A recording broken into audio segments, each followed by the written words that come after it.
अवांजी समातुन ताईं radio voice of Sindh London. हीअं ॿुधी रहिया आहियो radio voice of Sindh London. अवांजी ख़िदमत में प्रोग्राम पेश कजे थो ख़बरुनि जी दुनिया।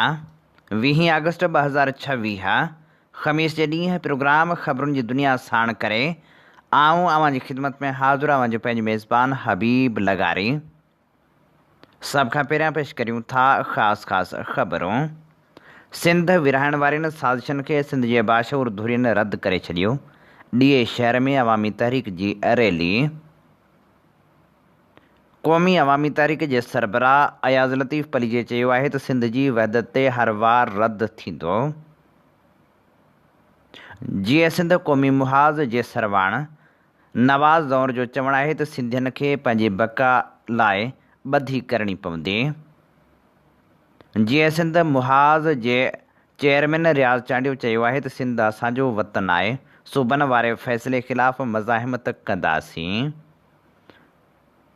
जबरी तौरु खंबे गुम कयल जसकम अॻवान आकाश मल्लाह ऐं गिरफ़्तारी बाद गुम थियल आज़ाद कुंभर जी आज़ादी लाइ अदालत में दरख़्वास्त दाख़िल। मुख़्तलिफ़ शहरनि में एहतिजाजी मुज़ाहिरा। कोयटा ऐं कराची मां नारी समेत 8 ॼणा खंबे गुम। बलूचिस्तान में जबरी गुमशुदगियुनि ख़िलाफ़ एहतिजाज बदस्तूर जारी। बदीन में बदमनी ख़िलाफ़ शहरनि जो एहतिजाजी धरणो। हाणे पेश करियूं था तफ़सीली ख़बरूं। सिंध जे बाशऊर माण्हुनि सियासी समाजी अॻुवाननि सिंध मुख़ालिफ़ साज़िशनि खे रद्द करे छॾियो आहे। सियासी समाजी अॻुवाननि सिंध विरहाइण वारनि साज़िशनि ख़िलाफ़ एहतिजाजी तहरीक ऐं सख़्त मज़ाहिम जो ऐलान कयो आहे। 22 अगस्त ते हैदराबाद में पिणु वहदत सिंध मार्च कयो वेंदो, जंहिंजूं तयारियूं पिणु जारी आहिनि। सिंध एक्शन कमेटी पारां थींदड़ मार्च जे सिलसिले में मुख़्तलिफ़ अॻुवाननि खे दावतूं पिणु ॾिनियूं वियूं। सिंध एक्शन कमेटीअ जे अॻुवान रोशन बुरड़ो, मसरूर शाह, बदर चना, आफ्ताब ख़ानज़ादा, आसिफ़ बलादी ऐं ॿियनि हैदराबाद प्रेस क्लब में प्रेस कॉन्फ्रेंस कंदे चयो आहे त 22 अगस्त ते हैदराबाद में थींदड़ वहदत सिंध मार्च में लखे माण्हू शरीक थी पंहिंजी धरती माउ सां वचन निभाईंदा। 22 अगस्त 2026 ते मंझंदि 3 वॻे धारे हैदराबाद में पूनम पंप खां वहदत सिंध मार्च कढी वाधू वाह गेट ते जलसो कयो वेंदो। हुन चयो त सिंध ते हिन वक़्तु मुश्किल वक़्तु आयो आहे। मुल्क जा हुक्मरान, पीपल्स पार्टी, नवाज़ लीग ऐं ताक़तवर क़ुवतूं सिंध जी जाग्राफ़ियाई वहदत खे टोड़ण ऐं तक़सीम लाइ सूबनि ऐं नवनि इंतिज़ामी यूनिटुनि जो रिंगठ करे सिंधियुनि जे तारीख़ी वतन खे बेवतन करण जी साज़िश में मसरूफ़ आहिनि। हुननि चयो त सिंधू दरिया खां 6 केनाल कढण वारो मनसूबो सिंध जी अवाम जे एहतिजाज खां पोइ CCI पेंडिंग हवाले कयो आहे, जॾहिं त जबरी तौर ते जलालपुर केनाल कढी सिंध सां दोखो कयो वियो आहे। NFC एवार्ड ते धाड़ो हणी सिंध जे वसीलनि ते कब्ज़ो कयो पियो वञे। हिन जहिड़ियूं साज़िशूं मुल्क लाइ बहितर न आहिनि। हाणे हिन मुल्क में आइन जी भञकड़ी थी रही आहे। पीका एक्ट जहिड़ा कारा क़ानून आंदा विया आहिनि। अदालतनि जा दरवाज़ा बंदि कया विया आहिनि। कश्मीर ऐं बलूचिस्तान में रतु वही रहियो आहे। वरी मोहसिन नक़वी मुल्क जे सदर सां मिली नवां सूबा ठाहिण जी ॻाल्हि करे थो। ॿिए पासे सिंध जा सामूंडी इलाइक़ा वफ़ाक़ हवाले करण जूं साज़िशूं कयूं पियूं वञनि। ख़ासि तौर ते कराची खे वफ़ाक़ हवाले करण जो मनसूबो ठाहियो वियो आहे। सिंधू दरिया ते नवां केनाल ऐं डैम जोड़े सिंध जे पाणी ते धाड़े जो मनसूबो ठाहियो वियो आहे त जीअं सिंध जी ज़राइत ऐं पीअण जे पाणी खां सिंधियुनि खे महरूम कयो वञे। इहे साज़िशूं कंहिं बि सूरत में कामयाबु थियण न ॾींदासीं। अवामी तहरीक पारां सिंध मुख़ालिफ़ साज़िशनि ख़िलाफ़ एहतिजाजी तहरीक जारी आहे। शाहपुर चाकर में अवामी तहरीक जे मरकज़ी नायब सदर सतार रिंद, ज़िले सांगड़ जे सदर अताउल्ला उनड़, सिंधियाणी तहरीक जी ज़िले सदर मरियम उनड़, अवामी तहरीक जी ज़िले general secretary doctor Rane Kundhani, Sindhi Hari Tehreek जे ज़िले सदर कामरेड अली नवाज़ डाहिरी ऐं शबनम कुंढाणी जी अॻुवाणी में एहतिजाजी रैली कढी वई। प्रेस क्लब ताईं रैली कढी मुज़ाहिरो कयो वियो। अवामी तहरीक ऐं सिंधियाणी तहरीक जे अॻुवाननि ऐं कारकुननि सुजाॻी मुहिम जे सिलसिले में शाहपुर चाकर शहर में हैंड बिल विरहाया ऐं सिंध दुश्मन साज़िशनि ख़िलाफ़ प्रेस क्लब शाहपुर चाकर आॾो धरणो हयो। अवामी तहरीक जे अॻुवाननि ख़िताब कंदे चयो त सिंध जे सॼा वंद ऐं घण घुरनि खे पंहिंजी सिंध धरती लाइ उथी खड़ो थियणु घुरिजे। दुश्मन क़ुवतनि खे सिंध खे टुकड़ा टुकड़ा करण ऐं सूबा ठाहिणु न ॾींदासीं। सिंध जे वसीलनि ऐं पाणी ते धाड़ा हणी कैनाल ठाहिणु न ॾींदासीं। सिंध में पीपल्स पार्टीअ जे 18 सालनि खां हुकूमत आहे, पर चवनि था त निज़ाम तबाह थी वियो आहे, जंहिं करे सिंध खे टुकड़ा टुकड़ा करे सूबा ठाहिया वञनि। सिंध जा माण्हू सूबनि खे कंहिं बि सूरत में तस्लीम न कंदा। सिंध क़दीम वतन आहे, उन खे विरहाइण वारी हर साज़िश जो मुक़ाबिलो कंदासीं। सिंध खे टुकड़ा टुकड़ा करण, मैदनी वसीलनि ऐं ज़मीननि ते कब्ज़नि, जलालपुर कैनाल समेत समूरनि कैनालनि ऐं डेमनि जी तमीर ख़िलाफ़ अवामी तहरीक तरफ़ां सुजाॻी मुहिम जारी आहे। ॾेई शहर में ज़िले सदर मेहरान दरस, मुर्तज़ा शाम, लखन ख़ासकेली, सुरेश भील ऐं ॿियनि जी अॻुवाणी में अवामी सुजाॻी रैली कढी वई। हुसैनी चौक, शहीद फाज़ल चौक ऐं मैन डिघड़ी रोड ते हैंड बिल विरहाया विया, जिते अॻुवाननि होटलनि, दुकाननि ऐं ईंदड़ वेंदड़ गाॾियुनि में सवार माण्हुनि खे हैंड बिल ॾिना। उन मौक़े ते अॻुवान चयो त सिंध वासियो सुजाॻ थियो। वफ़ाक़ी हुक्मरान तोड़े PP जी सरकार सिंध जा वसीला, पाणी ऐं ज़मीनूं कब्ज़ो करे अमरीकी साम्राज खे विकिरो करण जी साज़िश करे चुकी आहे। सिंध जी तालीम तबाह करण ऐं मंशात आम करण उन साज़िश जो हिसो आहे। तंहिं करे समूरी सिंधी क़ौम खे सुजाॻ थी पंहिंजे दरिया, मैदनी वसीलनि ऐं ज़मीननि समेत तालीम बचाइण लाइ जदोजहद लाइ मैदान ते अचणो पवंदो। वोमेन एक्शन फोरम पारां सिंध जी विरासत ज़रिए नवनि सूबनि जे क़याम बाबति हलंदड़ बहस ऐं मुहिम ते गहरी ॻणती जो इज़हार कंदे उन जी मुखालफ़त कई आहे। वोमेन्स एक्शन फोरम जारी कयल बयान में चयो आहे त सिंध जे इलाक़ाई सियासी या आइनी हैसियत में कंहिं बि तब्दीली लाइ पाकिस्तान जे आइन ते सख़्ती सां अमल करणु लाज़मी आहे। अहिड़ी तब्दीली सियासी इंजीनियरिंग, इंतज़ामी फ़ैसिलनि, मीडिया मुहिमनि या कंहिं बि धुर जे दबाव ज़रिए नथी आणे सघिजे। पाकिस्तान जो आइन नए सूबे जे क़याम लाइ वाज़िह तरीक़ेकार मुक़ररु करे थो। तंहिं करे कंहिं मौजूदा वफ़ाक़ी वहदत जूं हदूं या हैसियत तब्दील करण लाइ आइनी तरीक़ेकार खां हटी करे को बि शॉर्टकट या गैर आइनी तरीक़ो इख़्तियार कयो त उनखे कंहिं बि सूरत में क़बूल न कयो वेंदो। सिंध रुॻो हिकु इंतिज़ामी इलाइक़ो न आहे। सिंध जी पंहिंजी मुनफ़रिद सक़ाफ़ती, लसानी ऐं तहज़ीबी सुञाणप आहे, जेका उनजी ॿोली, अदब, फ़नून, रिवायतनि ऐं घण रुखी ऐं सूफ़ी विरसे में निमाया आहे। सिंध जा माण्हू पंहिंजी धरती, ॿोली ऐं इज्तिमाही सुञाणप सां गहरी जज़्बाती ऐं सक़ाफ़ती वाबस्तगी रखनि था। तंहिं करे सिंध खे विरहाइण या उनजी सुञाणप खे नएं सिर तरतीब ॾियण जी कंहिं बि तजवीज़ खे रुॻो इंतिज़ामी मामिलो क़रार नथो ॾेई सघिजे। उहा सिधी रीत सिंध जे अवाम जी सुञाणप ऐं उन्हनि जे गहरे जज़्बात सां लाॻापियल आहे। वोमेन्स एक्शन फोरम ख़बरदार करे थो त सिंध जे अवाम जे वाज़े ख़्वाहिशनि ऐं हसासियत जे उबतड़ सिंध जी विरासत खे हथी ॾियण जा पाकिस्तान जे वफ़ाक़ी ढांचे ते संगीन असर पइजी सघनि था, जंहिंजे करे अहिड़ियूं साज़िशूं फ़ौरी तौर ते रोकियूं वञनि। क़ौमी अवामी तहरीक जे सरबराह अयाज़ लतीफ़ पलीजे चयो आहे त ताक़तवर माण्हू नक्शा ठाहे सिंध विरहाइण जा ख़्वाब ॾिसनि पिया, पर तारीख़ जा फ़ैसिला सिर्फ़ु इक़्तिदार जी मेज़ ते न, पर बरलनि जी दीवार ढहण वांगुरु क़ौमनि जे शऊर सां लिखिबा आहिनि। सिंध जी वहदत ते हर वार रद्द थींदो। सिंध हिकु आहे ऐं हिकु रहंदी।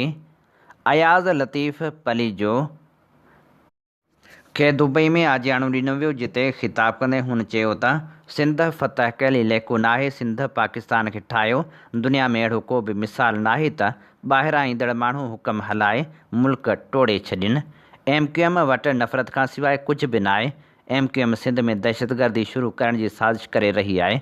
उर्दू ॻाल्हाईंदड़ हाणे MQM खे रद्द कनि था।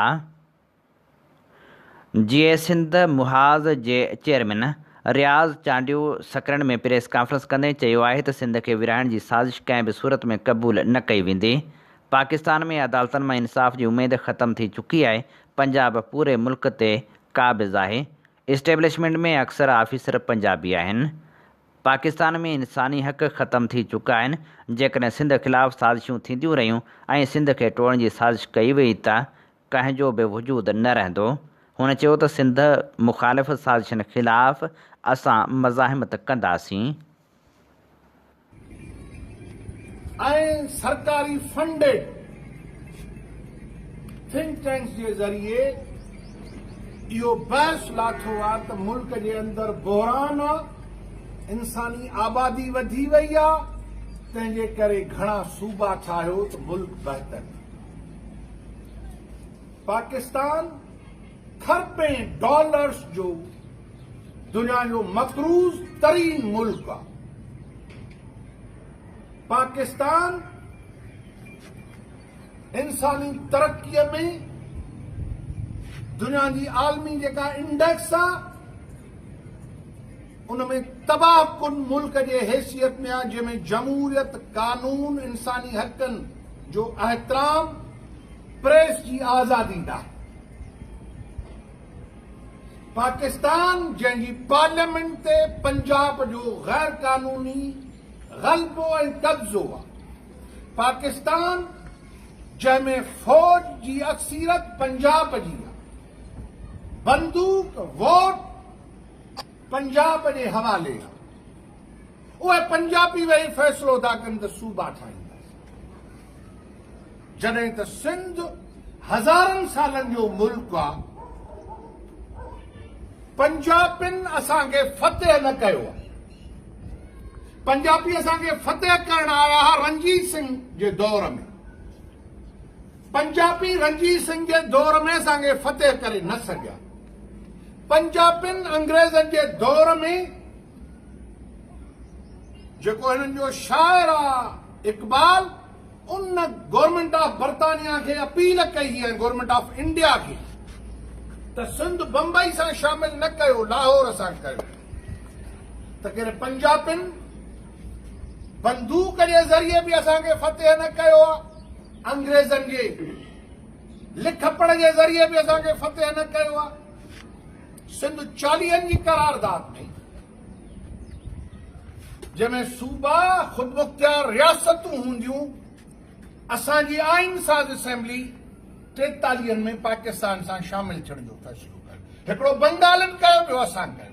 बंगालनि जा 35 लख माण्हू मारिया अथनि। असांखे 80 सालनि में सिंधी 80 सालनि जे तारीख़ में मुआशी, सियासी, इक़्तिसादी, समाजी तरह बर्बाद क़ौम आहे। असांजे दरिया ते गैर कानूनी कब्ज़ो आहे। डैम केनालनि जा भव ॾेई रोज़ केनाल ऐं डेमूं ठाहे दरियाव खणी विया आहिनि। पीपल्स पार्टी दरियाव ॾेई छॾियो आहे।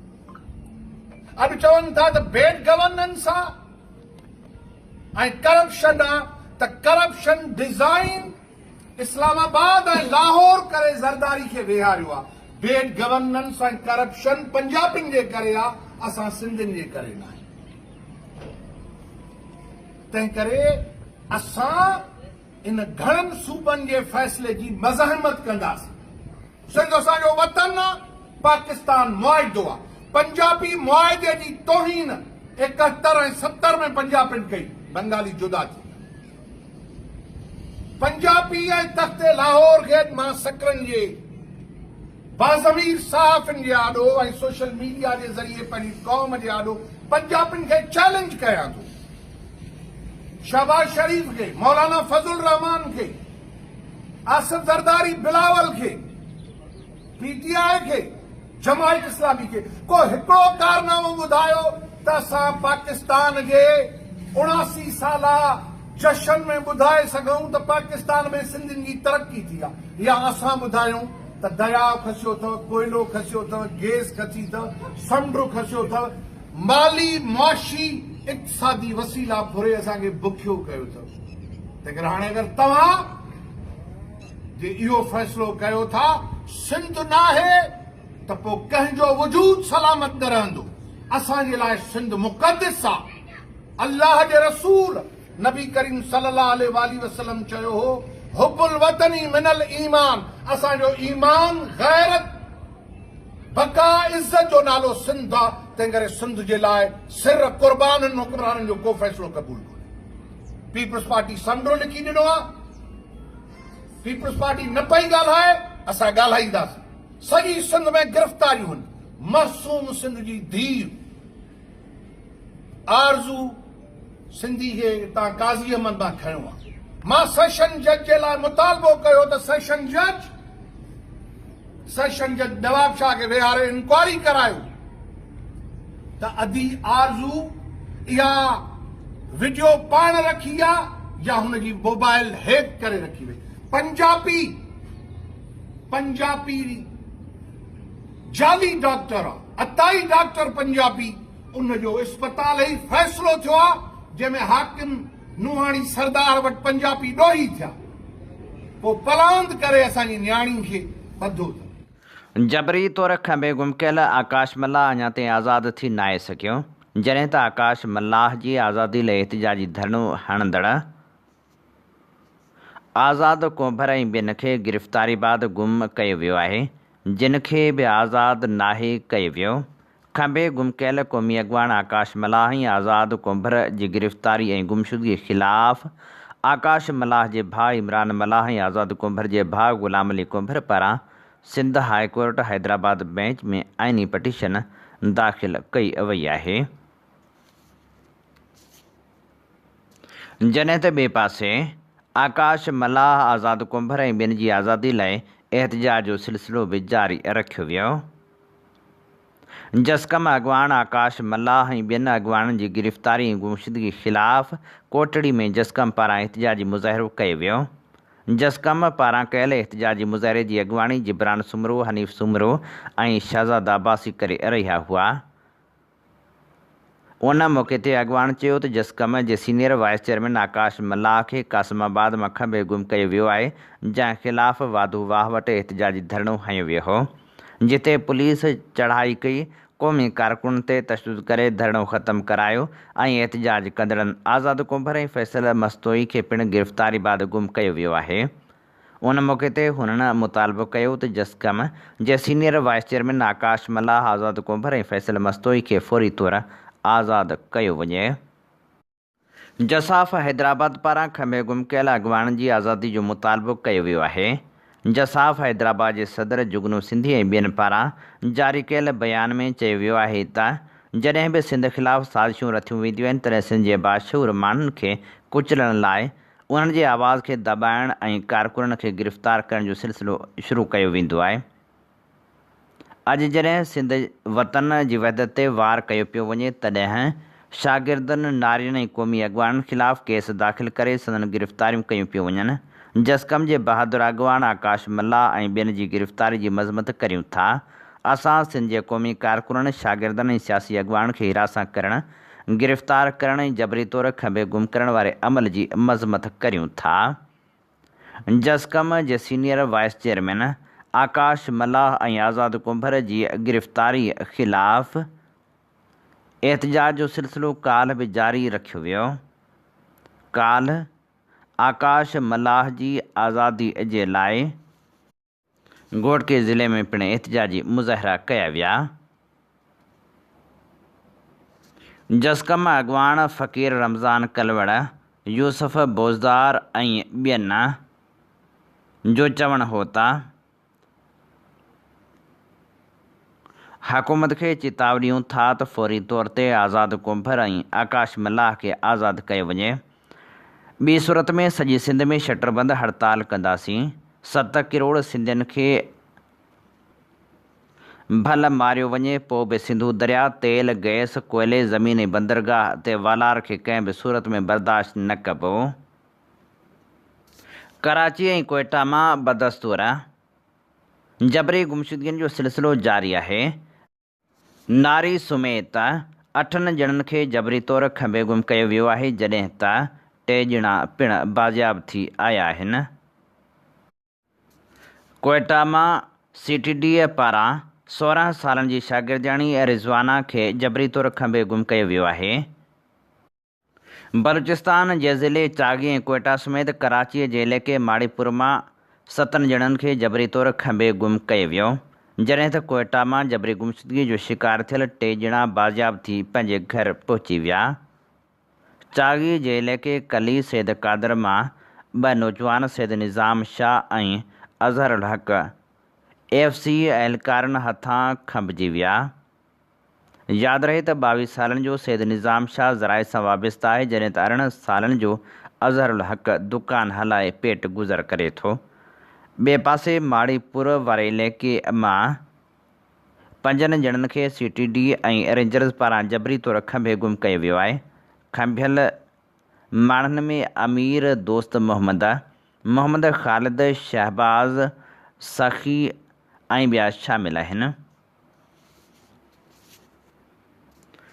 ॿिए पासे कोयटा में जबरी तौर ते खंभे गुम कयल माण्हुनि जी आज़ादी लाइ voice for Baloch missing person पारां एहतिजाजी तहरीक जारी आहे। कोयटा में एहतिजाजी कैंप क़ाइमु आहे जिते मुसलसल एहतिजाज जारी रखियो पियो वञे। जॾहिं त ॿिए पासे बलूचिस्तान में जबरी गुमशुदगियुनि ख़िलाफ़ सरगर्म तनज़ीम voice for Baloch missing person जे मुख़्तलिफ़ मीडिया अकाउंटनि खे मुअतल कयो वियो आहे। तनज़ीम जे चेयरमैन नसरुल्लाह बलोच जो अकाउंट पिणु मुअतल थी वियो आहे। Voice for Baloch missing persons पारां गुज़िरियल 16 सालनि खां जबरी गुमशुदगियुनि ख़िलाफ़ एहतिजाज जो सिलसिलो जारी आहे। मेरठ जी लताड़ ख़िलाफ़ सिंध पब्लिक सर्विस कमीशन साम्हूं एहतिजाज जो सिलसिलो जारी आहे। जॾहिं त यकजहती लाइ मुख़्तलिफ़ शहरनि में एहतिजाजी मुज़ाहिरा पिणु कया वञनि पिया। शहर वेलफेयर फाउंडेशन मोरो पारां तालीम मेरठ ऐं नौजवाननि जे हक़नि जी हिमायत में बेनज़ीर पार्क मोरो में एहतिजाजी मुज़ाहिरो कयो वियो। मुज़ाहिरे जी अॻुवाणी मोहम्मद हसान कल्हड़ो, अब्दुल वहाब कल्हड़ो ऐं ॿिया करे रहिया हुआ। उन मौक़े ते मीडिया सां ॻाल्हाईंदे अॻुवाणनि चयो त 53 हज़ार नौजवान पंहिंजी ज़िंदगी जा क़ीमती साल तालीम हासिलु करणु, डिग्रियूं वठणु, मुक़ाबले जा इम्तिहान ॾियणु, टेस्टूं पास करण में गुज़ारीनि था, पर जॾहिं उनजी महिनत ऐं मेरिट खे नज़रअंदाज़ कयो वञे थो त उहा नौजवाननि सां वॾी नाइंसाफ़ी हूंदी आहे। हुननि चयो त नौजवान 18, 20, 25, 30 ऐं 32 सालनि ताईं मुसलसल महिनत कनि था, वालदेन पंहिंजा वसीला ख़र्च कनि था, उमेदनि जा ॾीआ रोशन रखनि था, पर जेकॾहिं आख़िर में मेरिट जी जाइ ते ॿिनि अंसरनि खे तरजीह ॾिनी वञे त पोइ नौजवान जी मायूसी वधी वेंदी आहे, जेको फितरी अमल आहे। जॾहिं त ॿिए पासे हैदराबाद में पिणु नौजवाननि पारां एहतिजाज जो सिलसिलो जारी रखियो वियो। बदीन में बदअमनी ख़िलाफ़ दुकानदारनि जो एहतिजाजी मुज़ाहिरो। बदीन भरिसां हिकु राति में लखें रुपयनि जी चोरी, पुलिस खे इतला बावजूदि देर सां पुलिस पहुती। बदीन जे शाह बुरहान रोड ते दरगाह शाह बुरहान ॻोठ मां हिकु राति में लखें रुपयनि जी चोरी थी वई। दुकानदार अली नवाज़ शाह जे दुकान जा दरवाज़ा टोड़े दुकान मां अटो, खंडु, सिगरेट, गिह ऐं ॿियो सामान चोरी कयो वियो। जॾहिं त दरगाह जे चंदे जे 1.5 लख खां वधीक रक़म खां सवाइ अली शाह जे कैबिन मां बि सामान खंयो वियो। बदअमनी ऐं चोरी वारनि वाक़िअनि ख़िलाफ़ एहतिजाजी मुज़ाहिरो करे नारेबाज़ी कई वई ऐं जवाबदारनि ख़िलाफ़ कार्रवाई करण जो मुतालबो पिणु कयो वियो। लाड़काणे में मुख़्तलिफ़ तालीमी इदारनि जे शागिर्दनि तरफ़ां sir Shahnawaz Bhutto memorial library में सहूलियतुनि जी खोट ख़िलाफ़ SSP चौक ते एहतिजाजी मुज़ाहिरो कयो वियो, जिते हुननि सख़्तु नारेबाज़ी पिणु कई। उन मौक़े ते शागिर्दनि ज़ैब चांडियो, इमरान कल्हड़ो, तोफ़ेल अहमद, दाऊद पतूजो, अब्दुल कदीर सीलरो, मेहरान हैदर, अदील सुभान, निसार उन्नड़, इम्तियाज़ जुणिजो ऐं ॿियनि चयो त sir Shahnawaz Bhutto memorial library में गुज़िरियल ॾींहंनि खां बिजली जो बहिरान आहे। जनरेटर ऐं सोलर सिस्टम हूंदे बि लाइब्रेरी इंतिज़ामिया बिजली बंदि थियण जी सूरत में रीडर सेशन हाल ऐं CSS हाल में जनरेटर हलाइण लाइ तयारु नाहे। जॾहिं त हेवी सोलर सिस्टम मां असिस्टेंट डायरेक्टर ऐं क्लार्कनि जी ऑफिसनि जा एयर कंडीशन ऐं पखा हलाए रहिया आहिनि, पर शागिर्दनि जे लाइ एयर कंडीशन बंदि पियल आहिनि, जंहिं करे असांजी पढ़ाई सख़्तु मुतासिर थी रही आहे। हुननि चयो त लाइब्रेरी में नज़्म ज़ब्त जे नाले का बि शइ न आहे। लाइब्रेरी इंतिज़ामिया तरफ़ां शागिर्दनि खे छुड़वाग छॾियो वियो आहे, जॾहिं त बाथरूमनि में 1.5 महीने खां पाणी जूं टैंकियूं बि न आहिनि, दरवाज़ा बि भॻल आहिनि। सहूलियतुनि जी अणहूंद जे करे परेशान आहियूं। जेकॾहिं सहूलियतूं न ॾिनियूं वियूं त एहतिजाज जो दाइरो वधायो वेंदो।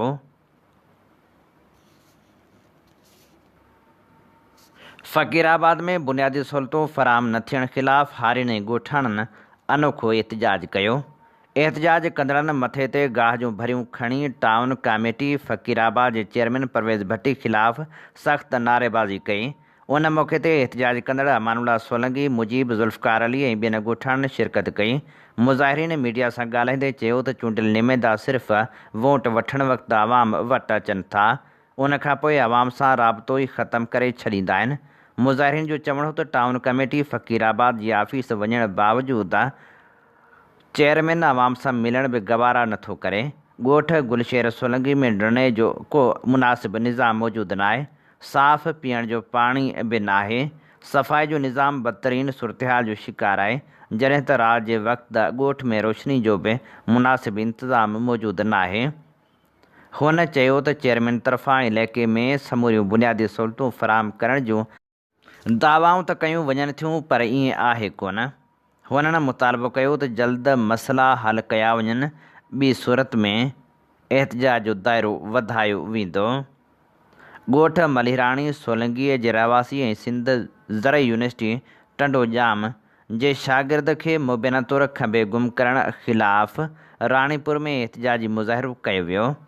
ॻोठ मलिराणी सोलंकी जे रहवासी इख़लाक़ सोलंकी पंहिंजे पुट जे मुबैना गुमशुदगी ख़िलाफ़ राणीपुर प्रेस क्लब साम्हूं एहतजाजी मुज़ाहिरो कयो।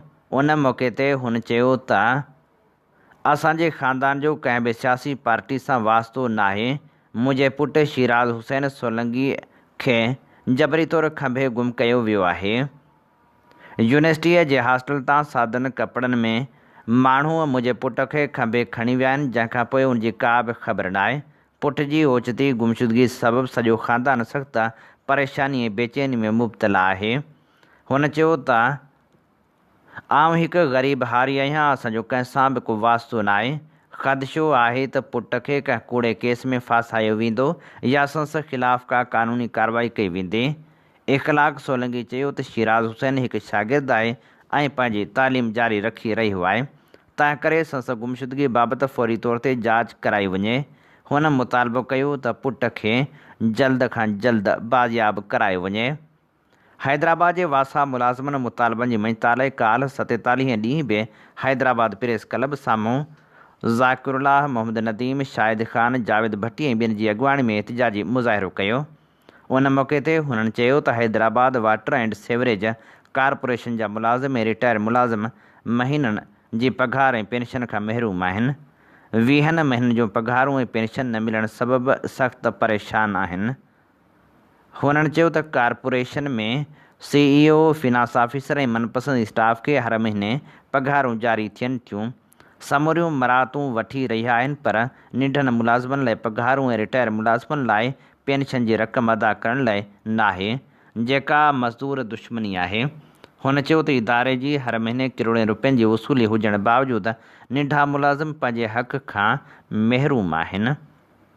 लाड़काणे शहर जे यार मोहम्मद कॉलोनी जे रहवासियुनि पोहरे त नौजवान तरफ़ां पंहिंजे मासूम ॿारनि सां गॾिजी बासरनि जे मुबैना नाजाइज़नि ख़िलाफ़ प्रेस क्लब अॻियां ॾीया ॿारे एहतजाज कयो वियो।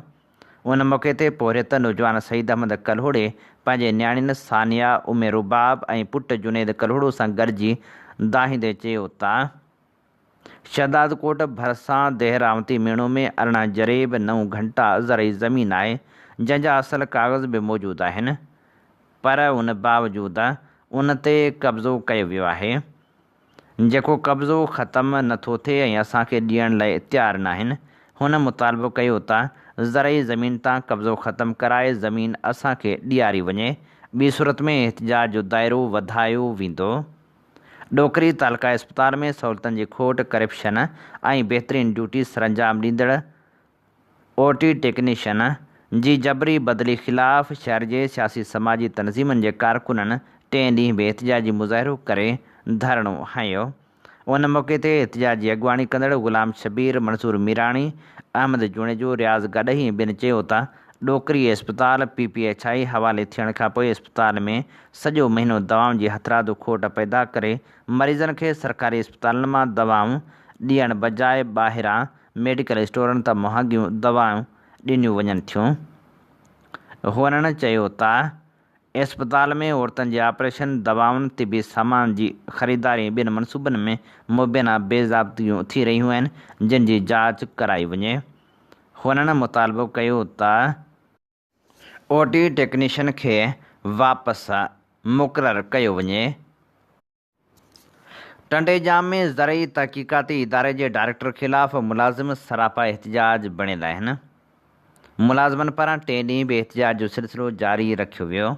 सारंगिया तनज़ीम जे अॻुवान शरीफ़ काठो, महबूब ख़ासखेली, दीदार सोलंगी, मुमताज़ बलोच, रफ़ीक़ ख़ासखेली ऐं ॿिनि जी अॻुवाणी में मुलाज़िमनि इदारे जे मुख्य दरवाज़े आॾो एहतिजाजी मुज़ाहिरो कयो। उन मौक़े ते इल्ज़ामनि चयो त डायरेक्टर पारां मुलाज़िमनि सां मुबैना तौरु नारवा रवैयो इख़्तियार कयो पियो वञे, जंहिं सबबि मुलाज़िमनि में बेचैनी ऐं मायूसी पखिड़ियल आहे। मुज़ाहिरीन डायरेक्टर जनरल रिसर्च खां मुतालबो कयो त मुलाज़िमनि सां मुबैना ज़ियादतियुनि जो नोटिस वरितो वञे ऐं समूरा मसइला हल कया वञनि। हिन इदारे मां बरतरफ़ कयल चइनि कचनि मुलाज़िमनि खे पिणु फ़ौरी तौर ते अॻूणियुनि जॻहियुनि ते बहाल कयो वञे। मुलाज़िम अॻुवाणनि मुबैना करप्शन ऐं बदइंतज़ामी जा इल्ज़ाम हणंदे चयो त नेब ऐं एंटी करप्शन इख़्तियारियुनि खां आयल सीड रिसर्च इंस्टीट्यूट जी माली ऐं इंतज़ामी मामलनि जी शफ़ाफ़ जांच कराई वञे।